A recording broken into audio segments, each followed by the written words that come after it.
basically, that's my philosophy. You're not silent.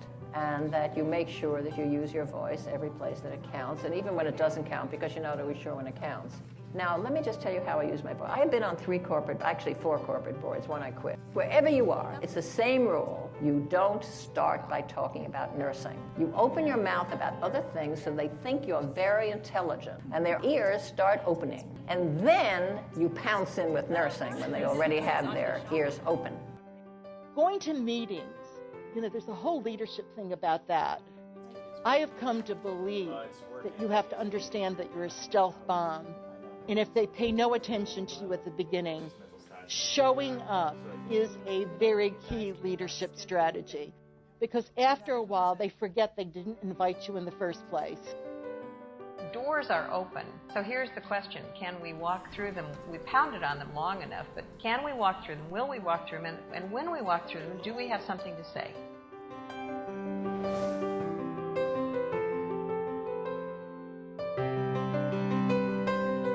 I think by being a professional, you are a leader. You're a knowledge worker. And you take seriously your civic responsibility to lead and to engage in a self-improving practice. How can you improve today upon today what you do tomorrow? And that's at the heart of being a self-improving practice, that everyone is engaged in making their practice today better than it was yesterday, and tomorrow better than it was yesterday. Take an occasion to look at yourself in the mirror and sort of ask that question, now why did I get into this field? What was it that drove me to that? Go back and get in touch with yourself and do it more often than what you think. You will find there's a lot of richness within inside of you, and you become a more passionate, articulate spokesperson for what you want. If you have a passion, follow it. Starting from that first day on, I have had to work and work and work and work and work to be the best I can be, instead of the settings where I was practicing helping me to be the best I could be. And so this is what has motivated me really all my career. My interest in improving practice that led me to hear myself ask questions. Does he have a sitter? It's the why questions. Listen to yourself and then ask others. Have you noticed this? Do you see this? Do you agree this isn't the right thing that should be going on? Can we share a sense of responsibility for addressing these questions? Listen to the passion. Listen to your frustration about the clinical care. Why aren't we able to do more or do a better job? And find the barriers and then figure out how to reduce them or eliminate them so that success can occur.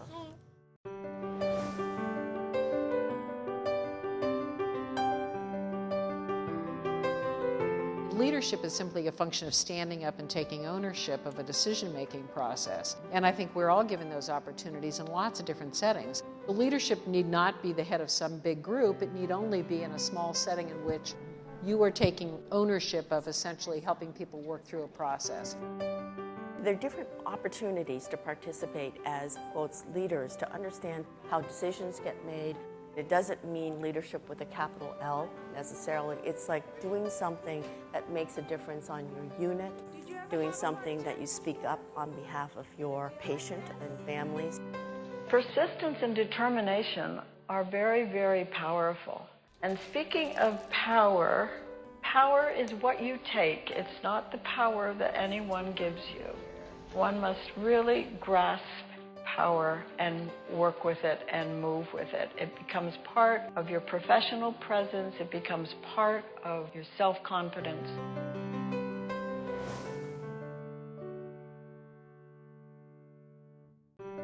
For me, leadership is the ability to catalyze others to achieve the values and goals that you have in common in a world that is constantly changing. Whatever opportunities you have to immerse yourself in the kind of work that draws on many, many other people, many other perspectives in both helping to identify your problems or design your solutions. I have always found it not always the easiest path to get to solutions, but the most enriching and rewarding and substantive. There's also the lesson that I learned quite clearly, which is going up, you want to make sure that you develop relationships because inevitably you will come down. And you want the people that you passed on the way up to think fondly of you on the way down. A mentor can say to you, Bev Malone, if you keep going in the direction you're going, you will knock your head up against that wall. Feel those knots on your head? That's where you hit the wall before. Move over to the right, turn the knob, and walk through the door. A mentor can distinguish between a wall and a door. That's why you need mentors. You got to open that door and walk boldly through. You got to be ready for the opportunity.